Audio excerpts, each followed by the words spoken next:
하나님의 말씀이 요한복음 6장 57절입니다. 하나님의 말씀은 요한복음 6장 57절입니다. 살아계신 아버지께서 나를 보내심에 내가 아버지로 인하여 사는 것 같이 나를 먹는 그 사람도 나를 인하여 살리라. 아멘. 우리가 지난주에 우리 신앙은 어떻게 처음부터 끝까지 하나님 중심적인 삶인가 라는 부분을 살펴보았습니다. 그리고 하나님 중심적인 삶에만 하나님의 생명이 있다. 그리고 우리가 하나님 중심적인 삶을 살아야 하나님의 뜻이 우리 안에 우리를 통해서 이루어질 수 있고 하나님의 유업이 우리 가운데 주어질 수 있다 라는 부분을 살펴보았습니다. 오늘은 하나님 중심적인 삶의 특징들을 살펴보려고 합니다. 그러니까 우리 신앙이 하나님 중심적인 삶인데요. 하나님 중심적인 삶이 구체적으로 무엇을 말하느냐라는 것을 보다 더 잘 이해하려면 하나님 중심적인 삶의 특징들을 살펴볼 필요가 있습니다. 예수님은 우리의 모델이십니다. 그런데 예수님은 누구보다 하나님 중심적인 삶을 사셨고 하나님 중심적인 삶을 전하셨습니다. 그래서 오늘은 하나님 중심적인 삶을 살펴보되 예수님의 삶을 본보기로 삼아서 하나님 중심적인 삶의 특징들을 하나하나 살펴보기 원합니다.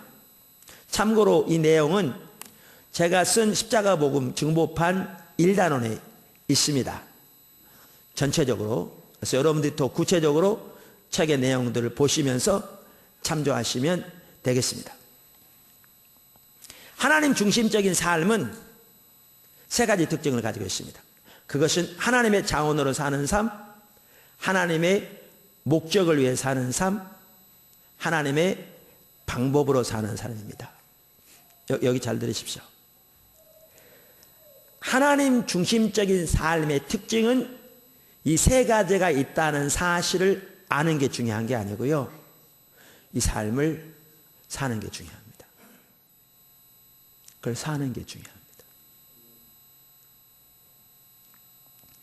하나님 중심적인 삶은 첫째, 하나님의 자원으로 사는 삶입니다.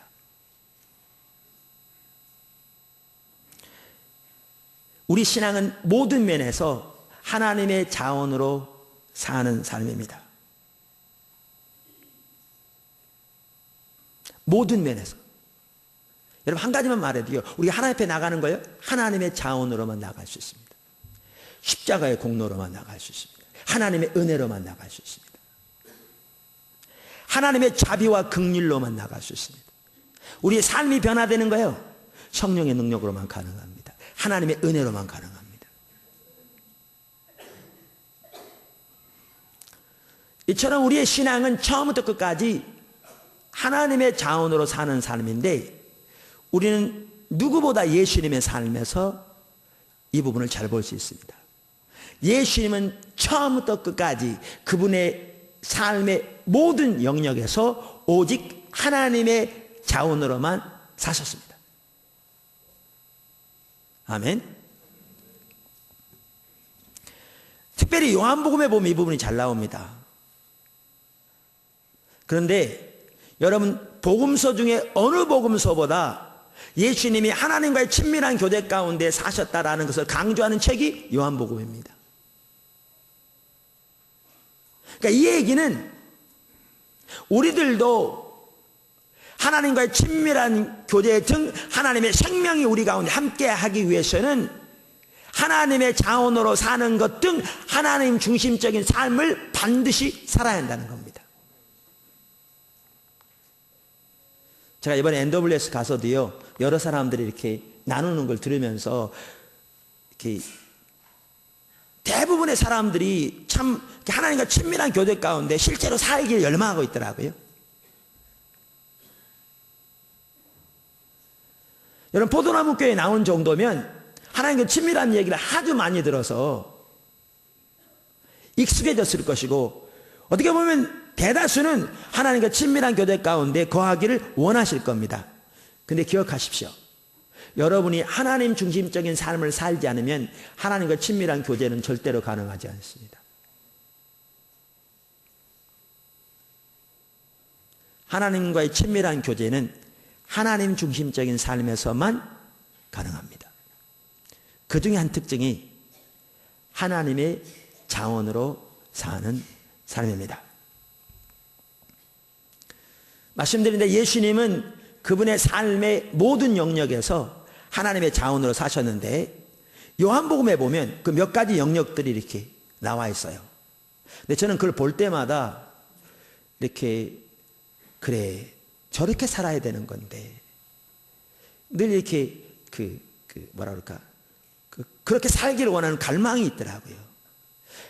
그래, 주님 도와주세요, 이런 열망이 이렇게 있더라고요, 생각할 때마다.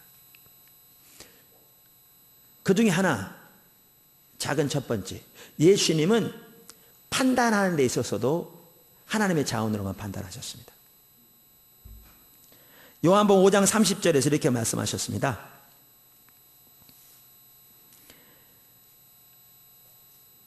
내가 아무것도 스스로 할 수 없노라. 듣는 대로 심판하노니, 혹은 판단하노니, 나의 뜻대로 하려 하지 않고 나를 보내신 이의 뜻대로 하려 함으로 내 심판은 의로우니라. 여기에는 심판 혹은 판단하는 것에 대해서 말씀하신 구절입니다. 그러면서 어떻게 한다고요? 스스로 아무것도 할 수 없다고 말씀하셨습니다. 근데 이 구절의 무게가 뭐냐 하면, 바로 그 윗절에 보시면요, 26절 27절에 보면 예수님이 인자됨을 인하여 아버지 하나님께서 아버지 안에 생명이 있는 것처럼 예수님 안에도 생명이 있게 하시고, 예수님으로 하여금 심판하는 혹은 판단하는 권한을 주셨다, 이렇게 되어 있습니다. 저와 여러분 중에 아무도 하나님께로부터 판단할 권세를 받은 사람이 없습니다. 우리에게는 그 권한이 없습니다.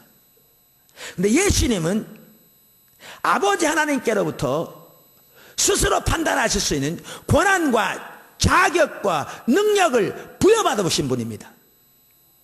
유일하신 분입니다. 근데 그 예수님이 판단에 있어서 자기는 스스로 아무것도 할 수 없다, 이렇게 말씀하셨어요. 그만큼 예수님은 하나님의 자원을 의지하셨습니다. 그러니까 듣는 대로 판단한다, 이 말은 하나님께로부터 듣는 대로 판단한다, 그 말입니다. 그러니까 하나님의 자원으로만 판단한다. 그렇기 때문에 예수님은 나의 판단이 옳다. 왜? 하나님의 판단이니까요. 반면에 우리는 어떻게 합니까?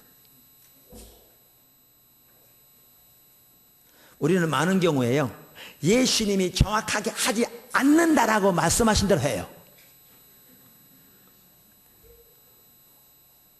무슨 말이냐? 이건 예수님이 직접 말씀하신 건 아니지만 이사야서 11장에 보면 메시아로 오실 예수님에 대해서 이렇게 예언하고 있습니다.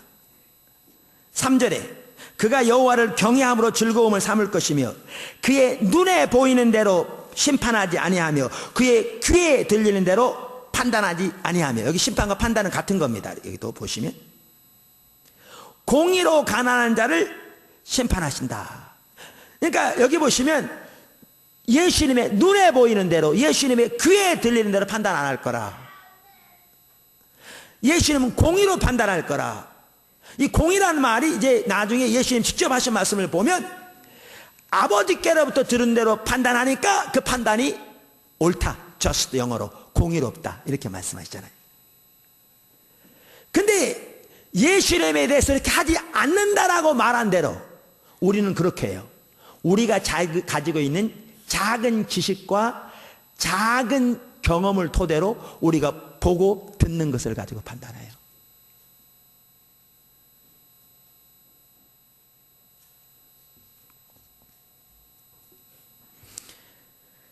그러니까 여러분이 가지고 있는 지식 경험 다 쓰레기처럼 버리라. 그 얘기는 아닐지 모르지만 여러분 기억하실 것은요. 여러분이 아무리 세상에서 박사학위를 100개를 받았고 IQ가 3000이라도 하나님의 뜻을 모릅니다. 여러분 생각으로. 여러분 중에 박사학위 100개 받은 사람 한 사람도 없어요. 제가 알아요. 없어요. 여러분 중에 IQ가 3000인 사람은 한 사람도 없어요. 근접하는 사람도 없어요. 제가 보기엔 300인 사람도 없을걸요. 저는 그 반도 안 돼요. 근데 그럴지라도 여러분의 지혜와 여러분의 지식을 가지고는 하나님의 뜻은 몰라요.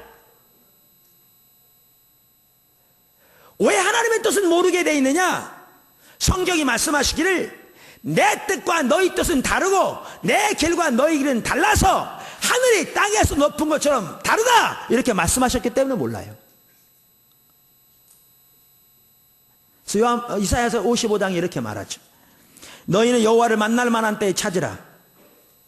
가까이 계실 때에 그를 부르라. 하나님 찾으십시오. 하나님 부르십시오. 악인은 그 길을 불의한 자는 그의 생각을 버리고 여호와께로 돌아오라. 그리하면 그가 긍휼히 여기시리라. 우리 하나님께로 돌아오라. 그가 너그럽게 용서하시리라. 하나님께 돌아가십시오. 그럼 용서하십니다. 하나님을 찾으십시오. 같은 내용인데요. 만남바 되실 겁니다.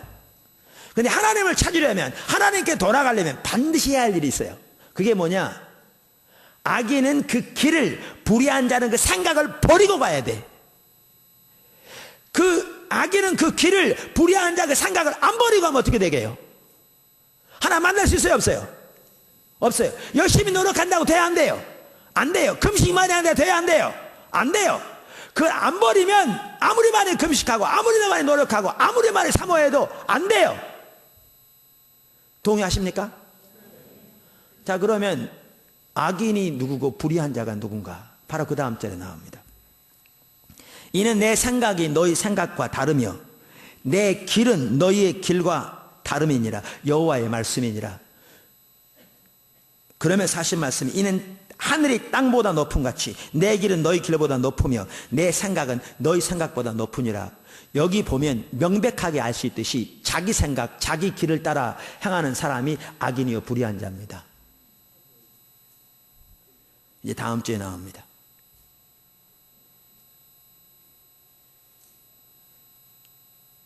그거 안 버리고 주님 찾아봐야 못 만납니다. 여러분 생각대로, 여러분 지혜대로, 여러분 경험대로 주님을 찾아서는 못 만납니다. 하나님의 뜻은, 하나님의 길은 여러분의 길과 다릅니다. 하늘이 땅에서 높은 것처럼 높습니다. 그러면서 고린도서 2장 9절 이하에는 뭐라고 말하는가? 우리가 하나님의 길과 생각을 우리 생각으로 알 수 있다고 없다고요? IQ가 좋으면 알다고 모른다고요? 많이 배웠으면 안다고 모른다고요? 박사학위 있으면 안다고 모른다고요? 사회적인 경험이 많으면 안다고 모른다고요? 절대로 모른다고요. 기록된 바 하나님이 자기를 사랑하는 자들을 위하여 예비하신 모든 것은 눈으로 보지 못하고 귀로 듣지 못하고 사람의 생각으로 생각하지도 못하였다 함과 같으니라. 오직 하나님이 성령으로 이것을 우리에게 보이셨으니 성령은 모든 것 곧 하나님의 깊은 것이라도 통달하시느니라. 사람의 일을 사람의 속에 있는 영 외에 누가 알리요? 이와 같이 하나님의 일도 하나님의 영 외에는 아무도 알지 못하느니라. 믿으십니까? 성령으로 말미암지 않고는 하나님의 뜻을 모릅니다. 근데 그렇다니까요. 우리가 설교를 들을 때는 몇 번 듣고 나면 안다고 생각하는데 실제로 우리의 삶에서 적용하면 전혀 그렇게 안 한다니까요. 한 예를 들면 여러분 비전 프로젝트에 대한 하나님의 뜻이요, 여러분의 지혜 가지고 모릅니다.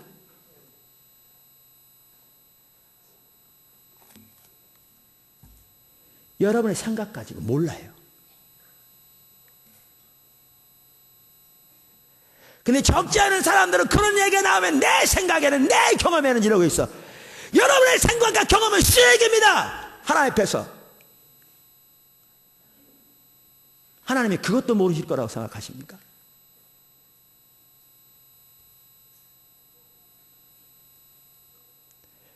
주님 앞에 나아가 그분의 뜻을 발견하시라니까요.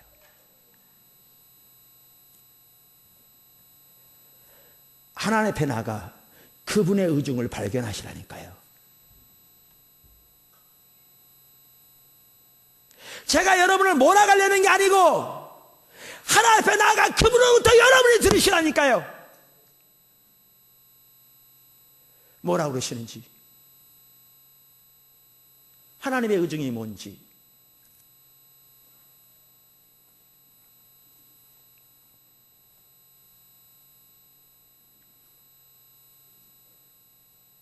릭 조이너라는 분이 쓴 빛과 어둠의 전쟁이라는 책을 보면요, 하나님께서 어떤 부분을 이렇게 쫙 보이셨던 분을 기록해 놓은 건데, 그와 신앙 성향이 다른 많은 곳에도 읽혀진 책입니다. 이렇게 지혜가 많이 들어있는 것 같더라고요.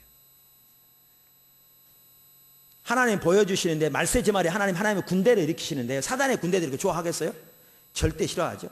그래가지고 하나님의 군대들을 대적하는 거예요. 막 활을 쏴. 하나님의 군대를 향해서. 말을 타고 다니면서. 근데 하나님이 가만히 가까이 이렇게 보여주시는데 보니까 사단의 세력들이 탄 말이 성도들이더래요. 그리고 그들이 쏘아야 되는 화살이 성도들이 하는 말, 언어인 거죠. 여러분, 소위 하나님의 백성들이 하나님과 친밀한 교제 가운데서 하나님의 의중과 의도를 전혀 알지 못하고 자기 생각과 경험대로 함부로 내어뱉는 말들이 하나님의 역사를 대적하는 것입니다. 제가 이렇게 저에게 맡겨진 소명이 그러다 보니까 교회를 많이 섬기죠. 목회자들을 많이 섬기고, 하나님께서 교회 가운데 새로운 일을 일으키시려고 할 때 거기에서 가장 많이 대적하는 방법이 뭔지 아세요? 지금 말씀드린 대로 자기가 가지고 있는 그 작은 지식과 경험에 기초한 판단하는 말들, 그게 하나님의 역사를 대적합니다. 그게. 근데 예수님은 유일하게 하나님께로부터 판단할 수 있는 권세와 권한을 부여받으신 분인데 그분은 스스로 안 하셨어요.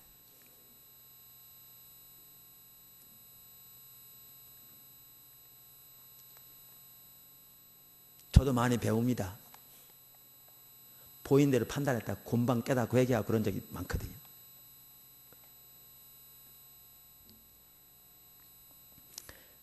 작은 두 번째, 예수님을 말씀 전하시는 데 있어서, 말씀 전하시는 데 있어서도 하나님의 자원으로만 하셨어요. 이게 무게가 이렇더라고요. 여러분, 요한복음 1장 1절에 뭐라고 그랬죠? 태초에 말씀이 계시니라. 이 말씀이 하나님과 함께 계시니 말씀이 곧 하나님이시라. 이 말씀이 누구를 가리키죠? 예수님. 그러니까 예수님이 말씀의 본체였습니다.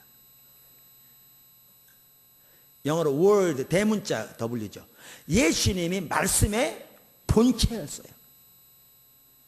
근데 그 예수님이, 그러니까 예수님은 그분이 말씀의 본체니까 그분이 임의대로 전해도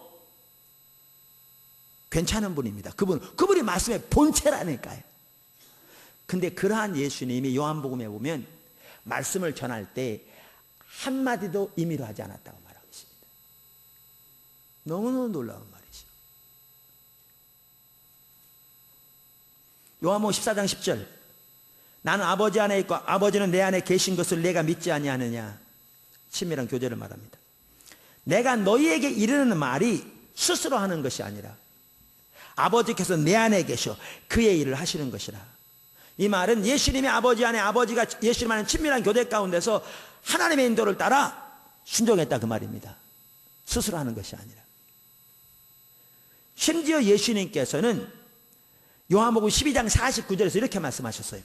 내가 내 자의로 말한 것이 아니요 나를 보내신 아버지께서 내가 말할 것과 이를 것을 친히 명령하여 주셨으니. 여기 이 구절을 영어 NIV 성경은 뭐라고 번역하고 있느냐면요, 이렇게 번역하고 있어요. 내가 내 스스로 자의로 말하는 게 아니라 나의 아버지께서 what to say, 무엇을 말할 것과 and how to say it, 그것을 어떻게 말할 것까지 내게 보여주셨다. 말씀의 본체 되신 분이 하신 말씀입니다. 반면에 여러분, 예레미야 시대에 나오는 거짓 선지자들 보세요. 그들은 성도들의 영적인 상태가 어떤 상태든지 상관없이 그저 그들이 좋아하는 메시지를 전하기 바빴어요. 그들이 좋아하는 축복의 메시지, 그들의 필요와 욕구를 채워주는 메시지 전하기 바빴어요. 그것을 두고 하나님 이렇게 말씀하세요. 마태복음 23장, 예레미야 23장 16절. 만군의 여호와께서 이와 같이 말씀하시되 너희에게 예언하는 선지자들의 말을 듣지 말라. 그들은 너희에게 헛된 것을 가르치나니 그들이 말한 묵시는 자기 마음으로 말미암은 것이요 여호와의 입에서 나온 것이 아니니라. 그들이 항상 그들이 나를 멸시하는 자에게 이르기를 너희가 평안하리라. 오늘날 말하면 너희가 축복이니라, 여호와의 말씀이니라 하며 또 자기 마음이 완악한 대로 행하는 모든 사람에게 이르기를 재앙이 너희에게 임하지 아니하리라 하였느니라. 누가 여호와의 회의에 참여하여, 하나님의 친밀함을 말합니다. 그 말을 알아들었으며 누가 귀를 기울여 그 말을 들었느냐. 21절. 이 선지자들은 내가 보내지 아니하였어도 다름질하며 내가 그들에게 이르지 아니하였어도 예언하였은즉 그들이 만일 나의 회의에 참여하였더라면 내 백성에게 내 말을 들려서 그들을 악한 길과 악한 행위에서 돌이키게 하였으리라. 예수님과 얼마나 차이 나나 보십시오. 뿐만 아니라 세 번째, 예수님은 성령 사역을 행하실 때도요 철저하게 하나님의 자원을 하셨습니다. 아무것도 임의로 하지 않으셨습니다. 대표적인 구절 중에 하나, 요한복음 5장 17절 19절 20절. 아버지가 일하신다, 나도 일한다. 나는 스스로 아무것도 할 수 없다, 하지 않는다 정도가 아니에요. 나는 아버지가 행하신 걸 본다, 그리고 그것을 나도 행한다. 아버지가 아들을 사랑하셔서 아들에게 아버지 행하신 모든 것을 보이신다. 근데 여러분, 이 말의 무게를 아세요? 똑같은 요한복음에 보면요, 요한복음 3장에 보면 성경은 뭐라고 말하고 있는가 하면 하나님께서 성령을 예수님에게 한량없이 부으신다 이렇게 되어 있어요. 이 부으신다는 말이 현재형입니다. 이 말은 하나님께서 예수님에게는, 예수님이 침례를 받고 물에서 올라왔을 때 성령이 내려서 비둘기형체로 예수님 위에 임하셨을 뿐만 아니라 요한복음의 이 구절은 그 이후에도 지속적으로 하나님께서 예수님에게 한량없는, without limit, 제한이 없는, 끝이 없는 성령의 임재와 능력을 지속적으로 부으셨다는 말입니다. 그분만큼 하나님의 능력이 강하게 역사하신 분이 없었고 그분을 통해서만큼 성령의 역사가 더 강력하게 역사한 분은 한 사람도 없었습니다. 근데 그분이 하는 말입니다. 나는 스스로 아무것도 할 수 없다. 나는 아버지가 행한 것을 보고 그것만 행한다. 여러분, 이 하나하나의 무게들을 보셔야 합니다. 얼마나 하나님 중심적인 삶을 말하고 있는지를 보셔야 합니다. 네 번째, 작은 네 번째, 예수님은 자기를 세우는 것에 있어서도 하나님의 자원만 의지하셨습니다. 다른 말로 해서 예수님은 자신을 스스로 세우는 것을 철저하게 포기하시고 오직 하나님만을 의지하셨습니다. 예수님은 세상의 방법대로 자기 스스로를 세우라는 사단의 미혹, 주변 사람들의 유혹, 군중들의 미혹, 심지어 동생들의 유혹도 단호하게 물리치셨습니다. 여러분, 요한복음 8장 50절에 이렇게 말합니다. 나는 내 영광을 구하지 아니하나 구하고 판단하는 이가 계시니라. 자신은 자신의 영광을 구하지 않았습니다. 여러분 요한복음 7장에 보면 초막절이 되었을 때 동생들이 이렇게 말합니다. 공인이 되고자 하는 자만 숨어 사는 사람 누가 있습니까? 형님 올라가세요. 지금 예루살렘에 수많은 사람들 모여있는데 한번 가서 놀라운 일을 행하세요. 그래서 한번 당신을 드러내세요. 이렇게 말했어요. 그것을 두고 성경은 저들이 하나님을 믿지 않았기 때문에 그렇게 말했다고 했어요. 그러면서 6절에 예수께서 그들에게 말씀하시기를 내 때는 아직 이르지 않았다. 너희 때는 늘 준비되어 있으니까 올라가라. 너희는 너희 스스로 너희 자원으로 살기 때문에 너희 가라. 나는 안 가겠다. 그리고 주님은 나중에 하나님 인도를 따라 따라가셨습니다.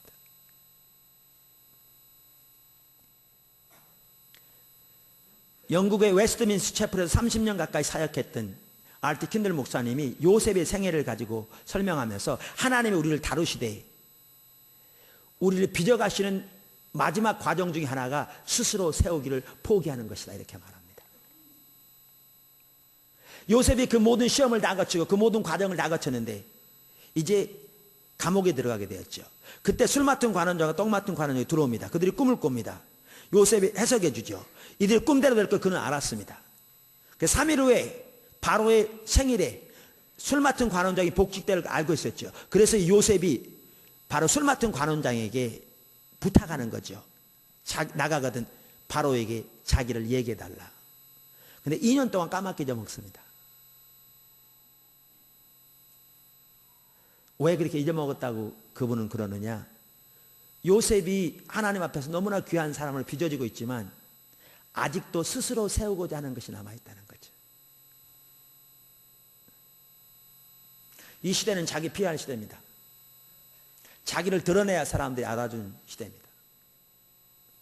그러니까 이 말은 여러분이 직장에 가서 자기를 소신껏 표현하는 것, 또 사업을 하면서 자기를 소신껏 표현하는 것 하지 말라는 얘기는 아닙니다. 그러나 여러분, 하나님 앞에서는 스스로 세우는 것을 철저히 포기하고 하나님만을 믿음으로 의지하는 가운데 주님만을 추구하고 주님의 행하심에 우리의 온 삶으로 동참하는 가운데 주님이 여러분 삶 속에 일하시고 여러분을 통해서 주님의 뜻을 이루시도록 잠잠히 기다리면 주님만을 의지하는 이 자세는 필수입니다. 여러분 오늘날 너무나 많은 사람들이 이 자세 없이 자기의 인간적인 방법과 세상적인 수단을 통해서 자기를 세우려고 합니다. 교회가 심지어 그렇게 합니다. 그러니까 하나님을 경험하지 못합니다. 개인적인 야망에 기초한 스스로 세우고자 하는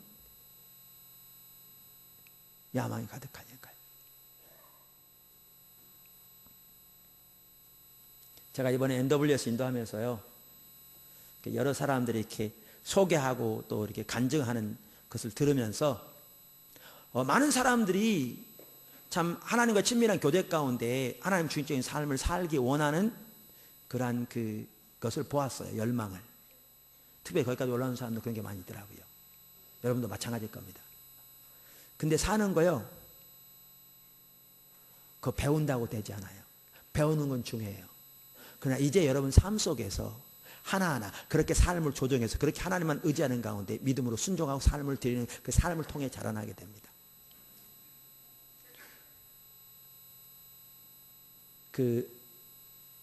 어떤 분이 한국에 방문해서 하나님 우리를 세워가시는 과정을 말하면서 집시 얘기를 하더라고요. 집시들 중에서는 훌륭한 사람도 많았대요. 재능 있는 사람도 많고.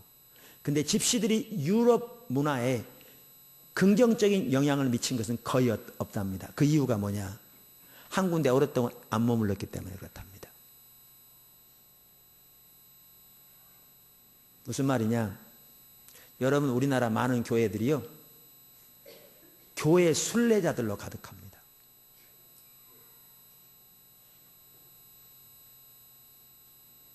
큰 교회들 1년에 수천 명씩 들어옵니다. 등록. 매년 수천 명씩 들어온다고요. 어떨 땐 수만 명씩 들어옵니다. 그러면 5년 후면 수십만이 돼야 되는데 5년 후에 똑같습니다. 왜요? 수천 명 들어왔다 수천 명 나가기 때문에 큰 교회 정해놓고 교회 순례합니다.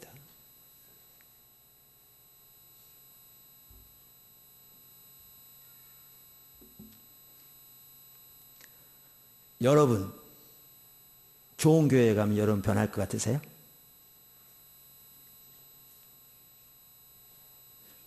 소위 세상적으로 말하는 대로 좋은 목사님 설교 들으면 변할 것 같으세요? 좋은 목사님 설교 듣고 변할 것 같으면요, 예수님 설교 들은 모든 사람들은 다 변해서 해요.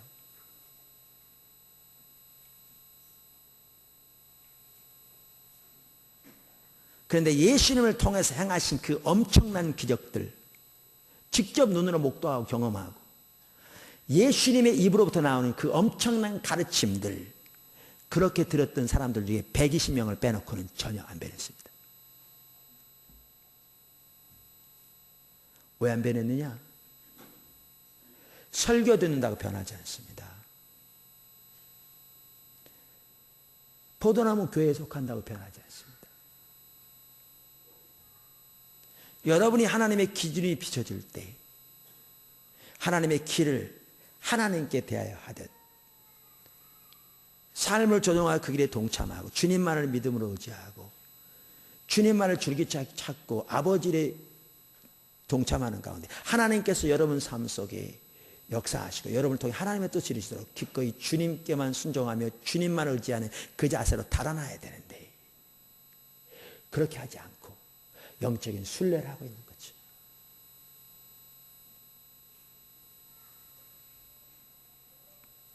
여러분 중에도 순례자들이 있으시면요,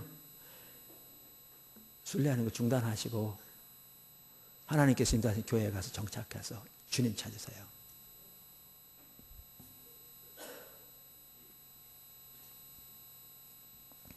예수님은 자기를 세우는 것도 하나님만 의지하셨습니다. 예수님은 끝으로 작은 5번째, 자기의 의를 위해서도 선을 위해서도 하나님의 선만을 의지하셨습니다. 이게 클라이막스더라고요. 마가복음 10장에 보면요, 선한 적이 누굽니까? 부자 청년이 예수님께 와서 이렇게 물어요. 선한 선생이여, 내가 어떻게 영생을 얻으리까? 그랬더니 예수님이 그래요. 너는 나를 어찌하여 선하다 하느냐? 아버지 외에는 선한 자가 없다. 선한 분이 없다. 그러니까 이 말이 얼뜻 보기에는 예수님이 자신의 선한 것을 부인하는 것 같아요. 근데 만약에 예수님이 자신의 선함을 부인한다면 그건 신성을 부인하는 거예요. 그래서 제가 신학대학원 다닐 때 이 구절에 대해서 어떻게 복에 대해서 많은 책들을 찾아봤다고요. 그런데 시원한 답이 없었어요. 예수님은 당연히 성경 여러 곳에서 자신이 하나님의 아들이심을 말씀하세요. 그럼 이건 뭐냐? 제가 하나님 중심적인 삶을 보게 되니까 보이더라고요. 예수님은 죄 없으신 하나님의 아들이세요. 히브리서 4장 15절이 명백히 말하듯이.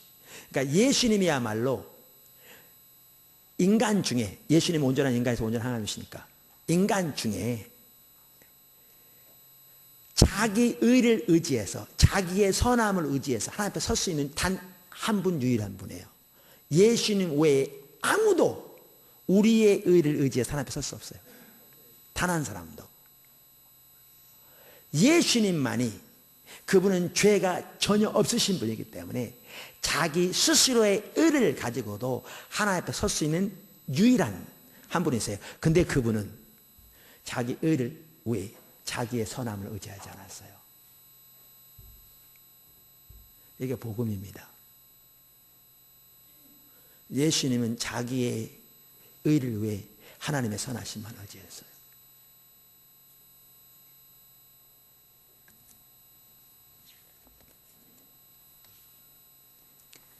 여러분, 하나님의 자원으로 사는 삶의 핵심적인 한 부분이 십자가의 한 삶입니다. 그래서 아까 읽은 본문 말씀에 예수님께서 말씀하시기를 아버지께서 나를 보내시면 내가 아버지로 인하여 사는 것 같이 나를 먹는 그 사람도 나를 인하여 살리라 그랬죠. 나로 말미암아 살리라. 뭐에 대해서 말씀하신 구절입니까? 53절부터 보면 예수께서 이르시되 내가 진실로 진실로 너희에게 이르노니 인자의 살을 먹지 아니하고 인자의 피를 마시지 아니하면 너희 속에 생명이 없느니라. 내 살을 먹고 내 피를 마시는 자는 영생을 가졌고 마지막 날에 내가 그를 다시 살리리니 내 살은 참된 양식이요 내 피는 참된 음료로다. 내 살을 먹고 내 피를 마시는 자는 내 안에 거하고 나도 그 안에 거하나니 이렇게 말씀하신 겁니다. 여기에 예수님 살과 피를 먹고 마신다는 말은 예수님의 십자가의 공로만을 믿음으로 의지해서는 걸 말합니다. 그러한 사람을 살 때 예수님이 우리 안에 우리가 예수님 안에 사는 친밀함이 가능하고 그것이 바로 하나님의 자원으로 사는 삶의 한 부분이죠. 하나님 앞에 나아간 우리의 유일한 근거는 주 예수 그리스도 십자가의 공로뿐이거든요. 그분의 의만이 우리가 의지하는 의고 그분의 거룩함만이 우리가 하나님 앞에 나갈 때 의지하고 나가는 거룩함이고 그분의 선함만이 우리가 하나님 앞에 나갈 때 의지하고 나가는 선함이고 그분의 지혜만이 우리가 의지하는 지혜고 그분의 능력만이 우리가 의지하는 능력인 삶, 이게 십자가 복음의 삶입니다. 내 자신의 의가 걸레처럼 버려지고 주님의 의만이 내 의가 되시는 삶.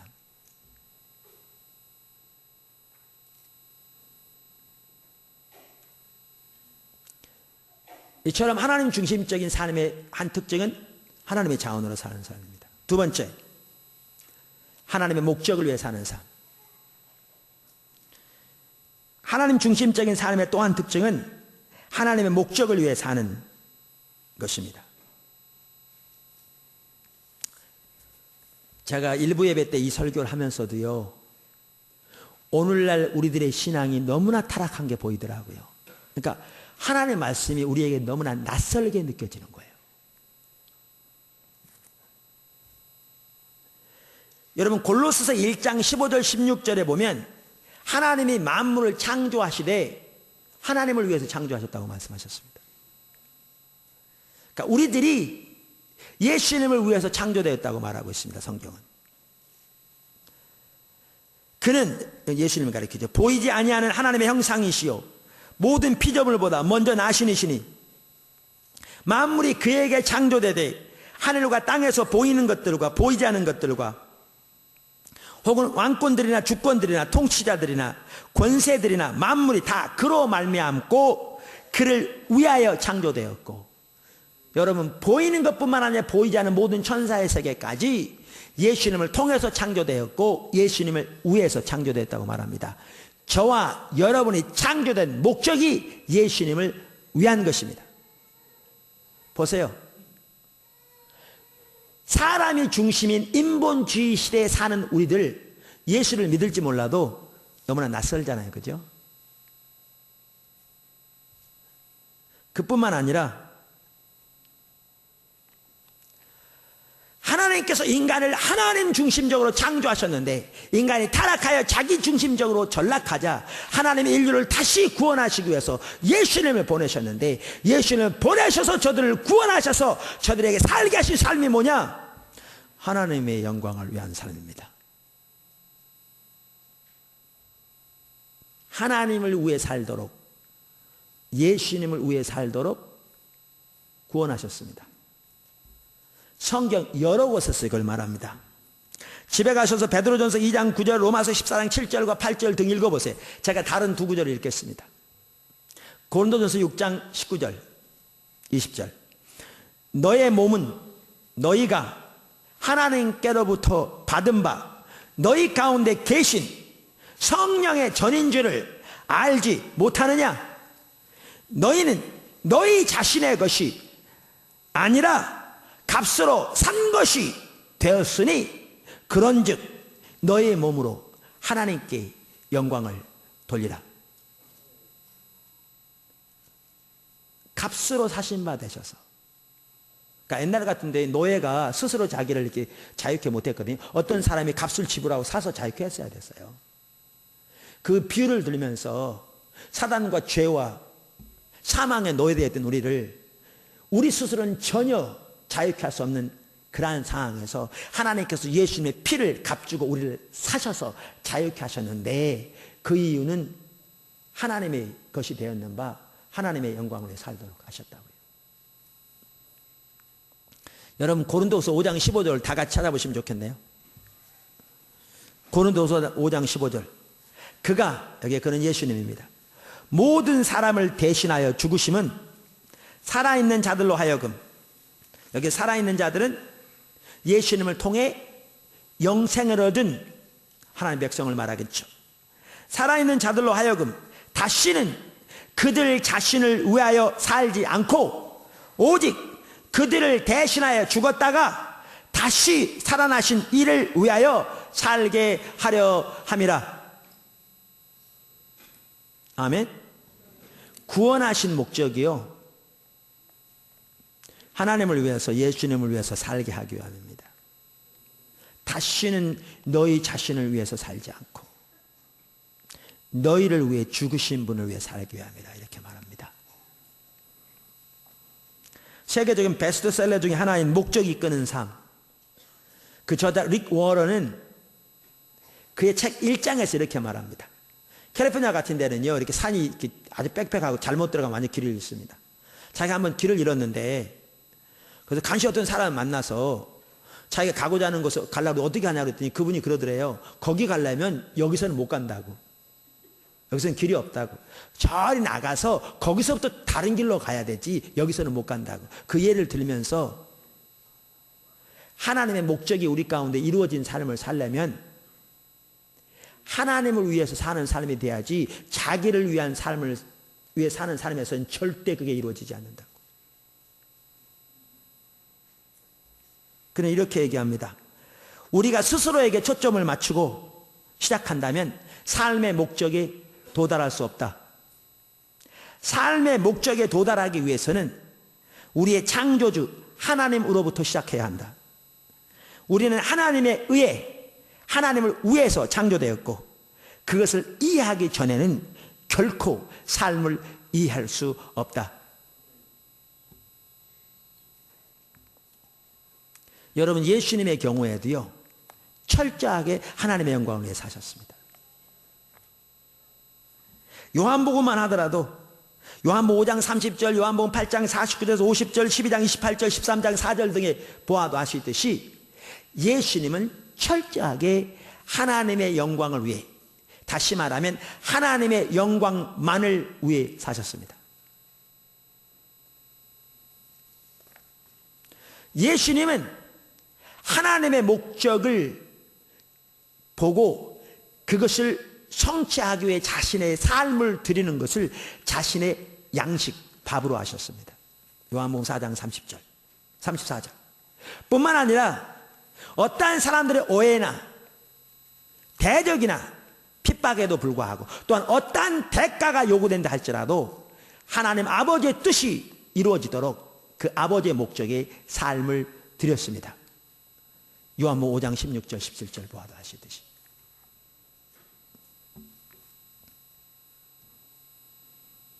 그래서 요한복음 8장 49절만 하더라도 예수께서 대답하시되 나는 귀신 들린 것이 아니라 오직 내 아버지를 공경하며늘 아버지를 영화롭게 한다, 이렇게 말했습니다.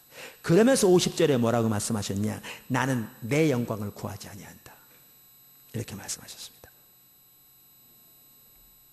자, 그 아래 작은 첫 번째, 하나님의 목적을 위한 삶과 하나님의 자원으로 사는 삶. 여러분, 이 두 가지는 서로 밀접한 관계를 가지고 있습니다. 아까 제가 말하기를 뭐라고 그러냐면, 예수님은 판단하실 때에도 자기 자원으로 판단하지 않으셨다. 그러니까 하나님의 자원으로 판단하셨다. 그러니까 그 판단이 옳았다. 이런 얘기를 하면 우리는 이렇게 생각합니다. 당연히 예수님은 그렇게 하는 게 가능하겠죠. 하나님 아들이니까. 근데 사실 나도 하나님의 자원으로 판단하기 원하거든요.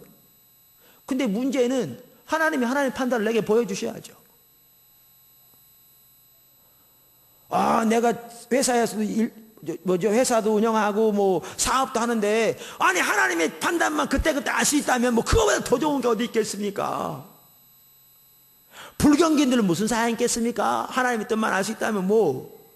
근데 문제는 내게 하나님의 뜻이 보이냐는 거죠. 아, 예수님이야 하나님의 아들이니까 그게 하나님 보여주셨겠지만 우리 같은 사람에게 보여지느냐, 그게 문제라는 거죠.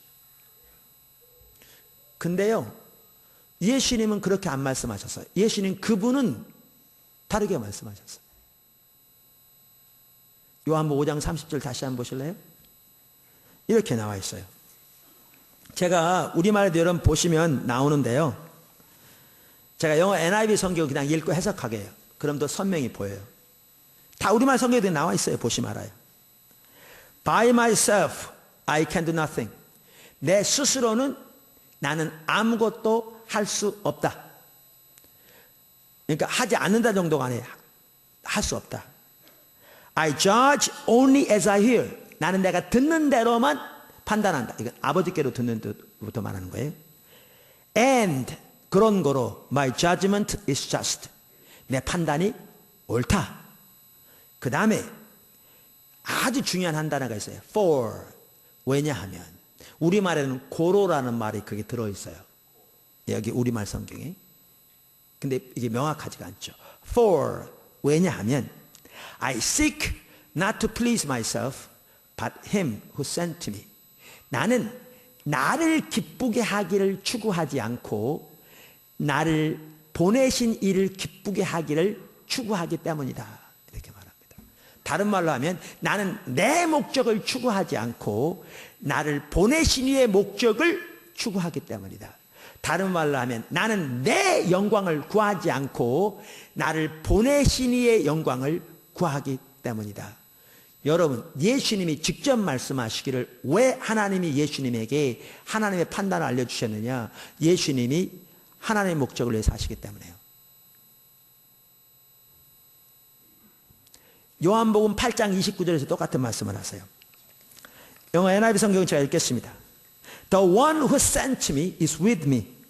나를 보내신 그분이 나와 함께 하신다. 여기 현재 동사입니다. 항상 함께 하신다. He has not left me alone. 그분은 나를 혼자 내어버리듯이 아니하셨다. 그리고 항상 함께 하신다. 나와. 여러분, 예수님이 여러분과 함께 하시기 원하십니까? 만군의 여호와 하나님이 여러분을 절대 혼자 버려두지 아니하시고 항상 함께 하시기를 원하십니까? 예수님에겐 그렇게 하셨어요. 그러면서 그 이유를 드세요. For. 여기도 그 단어가 있어요. For. 왜냐하면 I always do what pleases him. pleases him. 나는 항상 그분을 기쁘게 하는 일을 행하기 때문이다.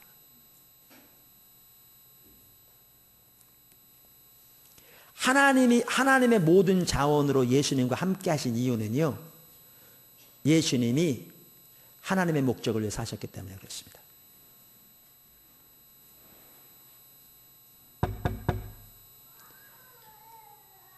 하나님의 모든 자원으로 예수님과 함께 하셨던 이유는 예수님이 하나님의 목적을 위해서 하셨기 때문에 그렇습니다.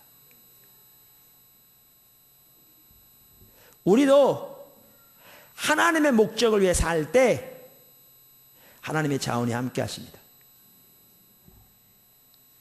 작은 두 번째. 하나님의 목적을 위해 살려면 자기 목적을 위해 살지 말아야 합니다.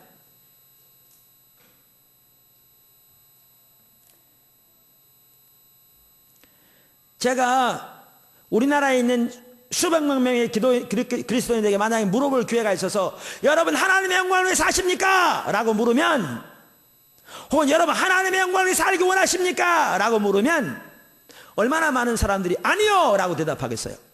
제가 보기에는 많지 않을 겁니다. 우린 다 하나님의 영광을 산다고 말할 겁니다. 혹은 살기 원한다고 말할 겁니다. 그러니까 주일날 교회까지 오지. 근데 아주 중요한 게 있습니다. 우리가 하나님의 목적을 위해 살려면, 하나님의 영광을 위해 살려면 자기 목적을 위해 살지 않아야 합니다. 자기 영광을 위해 살지 않아야 합니다.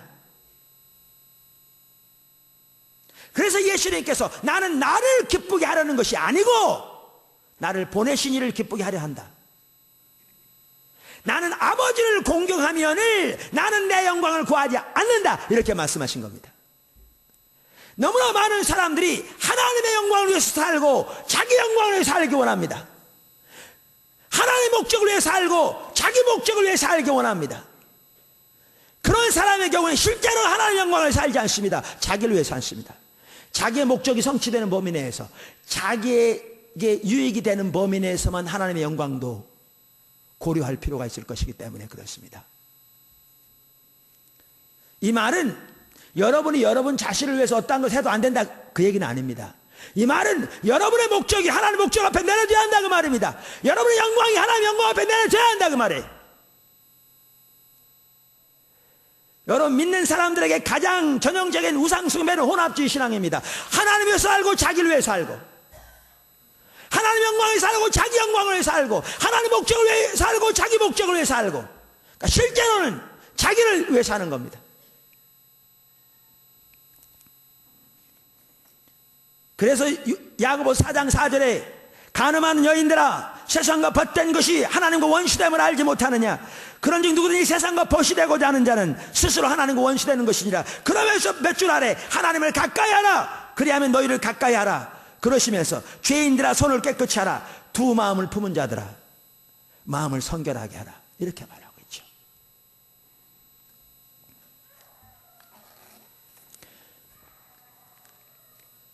제가 어떤 분에게 지난주만 하다 저에게 책을 몇 권 주더라고요. 어떤 분이 저에게 이렇게 보니까 거기에 이런 부분이 있더라고요. 하나님을 사랑하는 사람은 헌신적으로 주의 일에 삶을 드린대요. 근데 하나님을 사랑하지 않는 사람은 헌금만 하더라도 팁을 주듯이 한대요.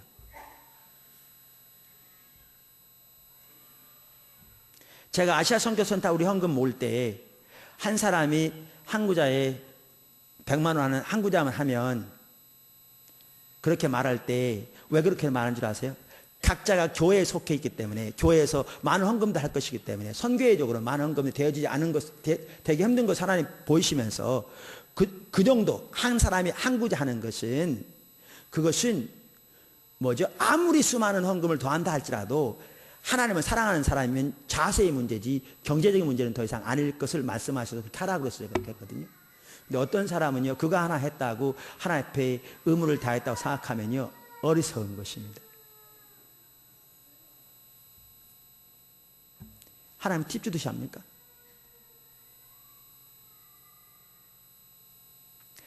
우리가 하나님의 영광을 위해 산다고 그러면서 오늘날 자기가 세워놓은 어떤 자기가 원하는 삶의 질, 자기가 원하는 세상적인 수준, 자기가 누리기를 원하는 세상적인 영화, 자기가 원하는 자기를 기뻐하는 그 모든 것, 자기의 목표, 자기의 계획, 이만큼도 손해보려고 하지 않습니다.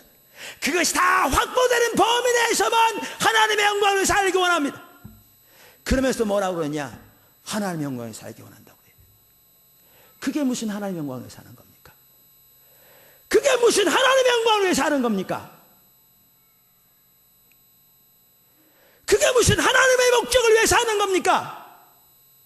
예수님이 그렇게 살았더라면 하나님 뜻이 이루어졌겠습니까? 사도 바울이 그렇게 살았더라면 하나님 뜻이 이루어졌겠습니까? 우리나라의 믿음의 선배들이 그렇게 살았더라면 이 나라가 이렇게 오늘까지 오도록 복음이 확장되었겠습니까?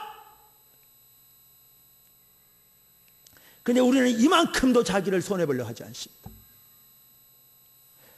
그러면서 하나님의 영광을 살기 원한다고 말합니다.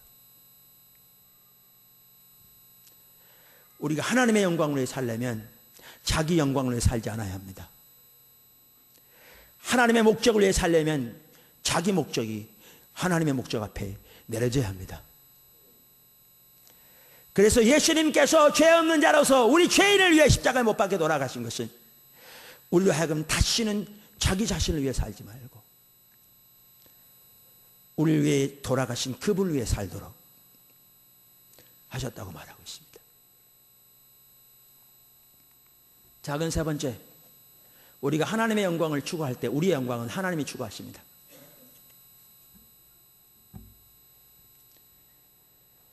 우리의 영광은 하나님이 추구하십니다.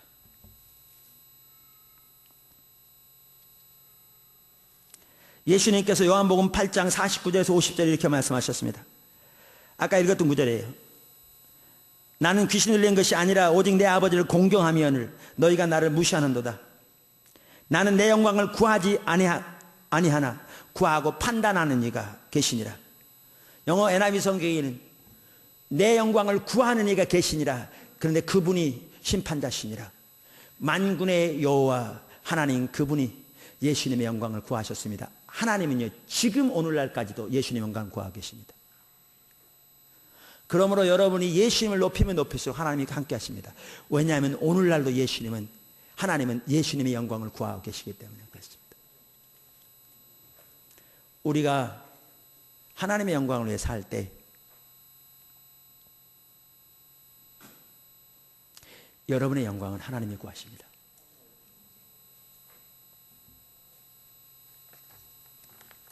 저는 한편으로는 이렇게 십자가 복음 이런 부분을 나누면서 우리가 오랫동안 이런 말씀을 들었다, 또 오래전부터 선교해 왔다 이러면서도 오늘날 우리들의 삶이 너무나 하나님께서 말씀하신 삶에서는 이렇게 멀어진, 그러면서 우리는 그것이 이론이 되어버렸고 습관적인 문구가 되어버린 이러한 것을 볼 때 참 많이 힘들었습니다. 근데 저는 최근에 다시 힘을 얻게 되었습니다. 여러분이 어떻게 하든지 상관없이 저는 힘을 얻을 것 같습니다. 어쩌면 잘 되면. 제가 힘을 얻게 된 계기가 대학 청년부들만 하더라도 젊은 아이들이 하나님께 삶을 드리기를 원하고 하나님의 길에 서기를 원하고 하나님의 목적을 위해 삶을 헌신하기를 원하는 자들이 세워지는 걸 보면서 저들이 지금부터 하나님 목적만 위해 살고 삶을 들여줘서 신학적으로 무장되어질 뿐만 아니라 세상적으로도 무장되어져서 그들의 삶을 온전히 하나님께 드리는 그날, 그들을 통해서 열방을 덮을 수 있는 날이 있다는 것이 보여지면서 제가 힘을 얻기 시작했습니다. 그날을 바라보면서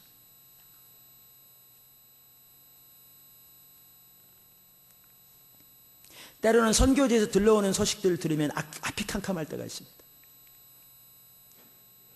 이거밖에 안 됐나? 우리가 그토록 나눴던 게 결국 이거란 말인가 싶으면 진짜 앞이 캄캄할 때가 많습니다. 그러나 다시 힘을 얻게 되었습니다. 그 날을 바라보면서.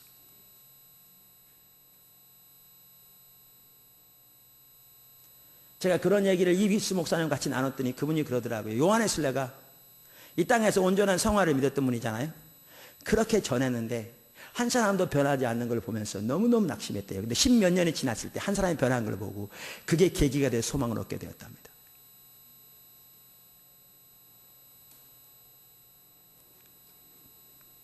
우리의 신앙은 하나님의 목적을 위해 사는 삶입니다. 내 목적을 위해 하나님이 수단된 삶이 아니라 내 목적이 하나님의 목적 앞에 내려진, 나를 위해 살지 않고 나를 보내신 이를 위해 사는 하나님의 목적을 위한 삶입니다. 그게 우리 신앙입니다. 이 시대가 너무나 타락해서 그런 하나님의 말씀을 듣는 것이 이상하게 느껴질 만큼 타락했을지 몰라도 하나님의 진리는 변치 않습니다. 시대가 타락한 것입니다. 세 번째, 우리 신앙은 하나님의 방법대로 사는 삶입니다. 그러니까 하나님 중심적인 삶의 또 하나의 특징은 하나님의 방법대로 사는 것입니다. 성경은 처음부터 끝까지 하나님의 길을 따라 살라고 명령하고 있습니다. 예수님 또한 철저하게 하나님의 길을 따라 사셨습니다. 하나님의 길을 따라 사는데 중요한 한 부분은 하나님의 음성을 듣고 순종하는 겁니다. 하나님의 방법을 따라야 되기 때문에. 여러분, 하나님의 음성을 듣고 하나님의 길을 따라 살았던 대표적인 인물이 누구냐? 다윗입니다. 제일 먼저가 예수님이고요. 여러분, 사무엘상 23장 2절, 4절, 사무엘하 2장 1절, 사무엘하 5장 19절, 23절 등에 보시면 다윗은 진실로 하나님의 음성을 듣고 행했던 사람인 걸 볼 수 있습니다. 사무엘상 30절 같은 경우에는요, 부하들이, 그러니까 자기들이 이렇게 블레셋과 함께 전쟁에 나갔다 돌아오니까 다른 원수들이 와가지고 아내들, 짐승들 다 빼앗아 가버린, 그러자 같이 있던 부하들마저 돌을 들어가지고 다윗을 쳐 죽이려는 그러한 상황에도 6절 이하에 보시면 다윗이 하나님께 묻습니다. 갈까요 말까요? 가면 잡게 되겠습니까? 하나님이 가지 말라면 안 갈 참입니다. 그 상황에서 그만큼 하나님께 묻고 순종했던 사람입니다. 근데 다윗도 하나님께 묻지 아니함으로 실패한 적이 있었습니다. 언제인지 아시죠? 언약궤를 예루살렘으로 가져올 때 처음에 수레에다가 새 수레를 만들어서 아주 좋은 소를 이렇게 매게 해서 끌고 왔습니다. 근데 오다가 타작마작 옆을 지날 때 바퀴가 돌에 걸려 언약궤가 넘어지려 하니까 옆에 있던 다윗의 부하 우사가 그걸 잡았습니다. 그랬더니 하나님의 언약궤에 손을 댔다고 그 즉시 하나님이 그를 쳤습니다. 죽였습니다. 모든 게 중단되었습니다. 다윗이 화가 났습니다.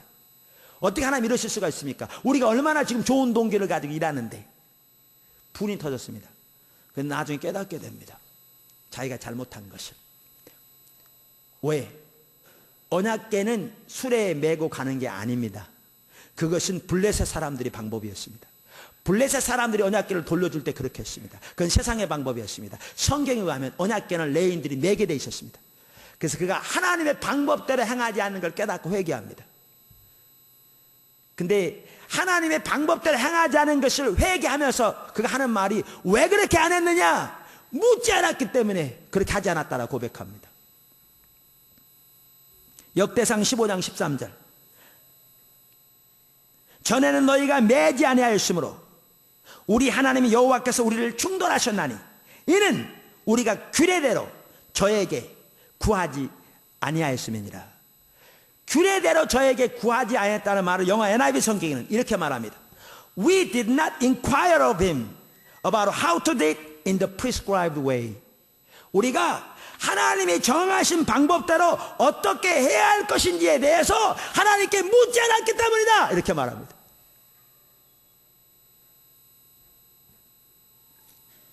우리 신앙은 철저하게 하나님의 방법대로 사는 삶입니다. 오늘은 하나님 중심적인 삶의 특징에 대해 살펴보겠습니다. 보았습니다. 이제 앞으로 이렇게 보면 이 부분이 더 정확하게 나옵니다. 하나님 중심적인 삶은 하나님의 자원으로 하나님의 목적을 위해 하나님의 방법으로 사는 삶입니다. 여러분, 우리 하나님 앞에 겸손하기를 바랍니다. 여러분이 안다고 생각하는 지혜, 지식, 여러분이 가지고 있다는 세상적인 지위와 배경 내려놓고 겸손히 하나님 앞에 엎드려 하나님의 목적만을 위해 살 뿐만 아니라 하나님의 자원으로 하나님의 길을 따라 행하는 저와 여러분이 됨으로 하나님의 생명이 우리 가운데 넘치며 하나님의 뜻이 이루어지며 하나님의 유업이 주어지며 우리를 통해 하나님의 목적이 놀라웠게 이루어지는 축복이 있기를 주님을 축원합니다. 아멘.